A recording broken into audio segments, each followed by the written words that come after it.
Maligayang pagdating sa aking channel. Ngayon ay narito ako na may bagong balita mula sa aming mga aktor na sina Ozgie Yagis at Gokberk Demercy, na gumawa ng tunog sa mundo ng entertainment.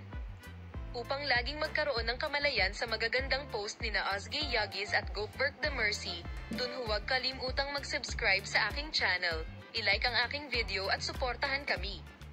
Huwag kalimutang ibahagi ang iyong mga saloobin sa amin sa seksyon ng mga komento. Ngayon ay lumipat tayo sa mga detalye ng ating balita. Ang mga sikat na Turkish actor na sina Ozgie Yagis at Gokberk Demercy ay maaaring ikakasal sa kawan. Naniniwala ka ba? Narito ang mga detalye ng kaganapan. Lumabas ang mga alingaw-ngaw na inimbitahan ng ina ni Ozgie Yagis si Gokberk Demercy sa kanyang dinner meeting.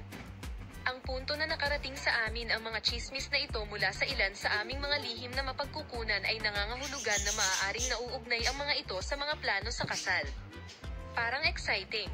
Ang balita ng kasal ni na Ozgie Yagis at Gokberk Demercy ay isa sa mga kapana-panabik na kaganapan. Alam mo ba kung ano ang mas kapana-panabik? Maraming mga puso ang natunaw ng mga kemikal ni na Ozgie at Gokberk sa screen. At ngayong naging usap-usapan ang kanilang off-screen na relasyon, nakita mo na ba sa social media ang mga super cute na moments na ibinahagi nila?